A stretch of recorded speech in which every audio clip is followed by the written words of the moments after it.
ಇವತ್ತು ನಾನು ನಿಮಗೆ ಸಿಂಪಲ್ ಆಗಿ ಕಸ್ಟರ್ಡ್ ಪೌಡರ್ ನ ಯೂಸ್ ಮಾಡ್ಕೊಂಡು ಫ್ರೂಟ್ ಸಲಾಡ್ ಯಾವ ರೀತಿ ಮಾಡೋದನ್ನ ತೋರಿಸ್ಲಿಕ್ಕೆ ಬಂದಿದ್ದೀನಿ. ಮೊದಲಿಗೆ ನಾನು ಕಸ್ಟರ್ಡ್ ಪೌಡರ್ ನ ಒಂದು ದೊಡ್ಡದೊಂದು ಸ್ಪೂನ್ ಅಲ್ಲಿ ಹಾಕೊಂಡಿದ್ದೀನಿ. ಅದಕ್ಕೆ ಒಂದು ಕರೆಕ್ಟ್ ಆಗಿ ಅರ್ಧ ಲೀಟರ್ ಆಗುವಷ್ಟು ನೀರನ್ನ ಹಾಕ್ಬಿಟ್ಟು ಚೆನ್ನಾಗಿ ಕಲ್ಕಿದ್ದೀನಿ. ಹಾಲ್ ಬೇಕಿದ್ದವರು ಹಾಲ್ ಯೂಸ್ ಮಾಡೋ ಅಂತವ್ರಾದ್ರೆ 1/4 ಲೀಟರ್ ನೀರು 1/4 ಲೀಟರ್ ಹಾಲ್ನ ಬೇಕಾದ್ರೆ ಹಾಕೊಬಹುದು. ನಾವು ಇಲ್ಲಿ ಹಾಲ್ನ ಯೂಸ್ ಮಾಡ್ತಿಲ್ಲ, ನನ್ನ ಮಕ್ಕಳು ಹಾಲಲ್ಲಿ ತಿನ್ನಲ್ಲ ಅಂತ ಹೇಳ್ಬಿಟ್ಟು ಬರೀ ನೀರಲ್ಲೇ ಮಿಕ್ಸ್ ಮಾಡ್ತಾ ಇದ್ದೀನಿ.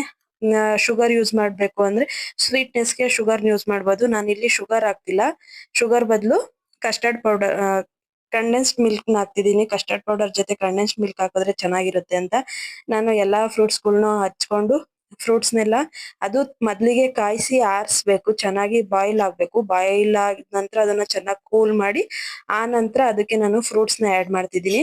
ಫ್ರೂಟ್ಸ್ ಆದ್ಮೇಲೆ ಅದ್ರ ಮೇಲೆ ನೋಡಿ ಕಂಡೆನ್ಸ್ಡ್ ಮಿಲ್ಕ್ ನ ಹಾಕ್ತೀನಿ. ನಮ್ಗೆ ಸ್ವೀಟ್ ಎಷ್ಟು ಬೇಕೋ ಅಷ್ಟನ್ನ ಹಾಕೊಬಹುದು. ಕೆಲವೊಬ್ಬರು ಇಲ್ಲ ನಮಗೆ ಸ್ವೀಟ್ ಗೆ ಕಂಡೆನ್ಸ್ಡ್ ಮಿಲ್ಕ್ ಬೇಡ ಅಂದ್ರೆ ಶುಗರ್ ನ ಆಡ್ ಮಾಡ್ಕೊಬಹುದು.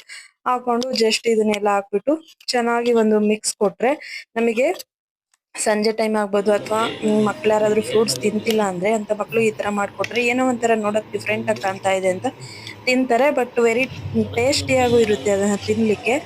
ಮಕ್ಳಿಗೆ ಹೆಲ್ತಿಯಾಗೂ ಇರುತ್ತೆ. ನಾವು ಮನೆಯಲ್ಲೇ ಮಾಡ್ಕೊಡೋದ್ರಿಂದ ನೋಡಿ ಇದು ಗೈಸ್ ಇದನ್ನ 2 ಚೆನ್ನಾಗಿ ನಿಮಿಷದಲ್ಲಿ ಮಕ್ಳು ಕೂಡ ಮಾಡ್ಕೋಬಹುದು. ಇಷ್ಟಪಟ್ಟು ತಿಂತಾರೆ. ಒಮ್ಮೆ ನೀವು ಕೂಡ ಮನೆಯಲ್ಲಿ ಮಾಡಿ ಟ್ರೈ ಮಾಡಿ ಹೇಗ್ ಬಂತು ಅಂತ ನನಗೆ ಸಾಕು ಕಮೆಂಟ್ ಬಾಕ್ಸ್ ಅಲ್ಲಿ ಬಿಡಮ್ಮ. ಕಮೆಂಟ್ ಮಾಡಿ. ಮತ್ತೆ ನನ್ನ ಒಂದು ಚಾನಲ್ ನ ಯಾರ್ಯಾರು ನೋಡ್ತಾ ಇದ್ದೀರಾ ಅವರು ದಯವಿಟ್ಟು ಚಾನಲ್ ನ ಸಬ್ಸ್ಕ್ರೈಬ್ ಮಾಡಿ. ಕಾಲ್ ಸಬ್ಸ್ಕ್ರೈಬ್ ಬರ್ತಿದೆ. ಮಾಡೋದ್ರಿಂದ ಏನ್ ನಿಮ್ಗೇನು ಯಾರ್ಯಾರು ಅಲ್ಲಿ ಗೊತ್ತು ಕಾಲ್ ತೊಂದ್ರೆ ಆಗಲ್ಲ ಅಲ್ವಾ. ಒಂದು ಸಬ್ಸ್ಕ್ರೈಬ್ ಮಾಡಿ ನಮಗೂ ಈ ಒಂದು ಚಾನಲ್ಗೆ ಸಪೋರ್ಟ್ ಮಾಡಿ ಅಂತ ಕೇಳ್ಕೊಂತಾ ಇದ್ದೀನಿ. ನೋಡಿ ಈಗ ಫುಲ್ ಎಲ್ಲ ರೆಡಿ ಆಗಿದೆ. ಇದನ್ನ ಒಂದ್ ಸರ್ವಿಂಗ್ ಬೌಲ್ಗೆ ಹಾಕೊಂಡು ಸರ್ವ್ ಮಾಡ್ಕೊಟ್ರೆ ಎಲ್ರು ಕೂಡ ಇಷ್ಟಪಟ್ಟು ತಿಂತಾರೆ. ನಮ್ಮ ಮನೇಲಿ ಮಾತ್ರ ಇದನ್ನ ತುಂಬಾ ಇಷ್ಟಪಟ್ಟು ತಿಂತಾರೆ.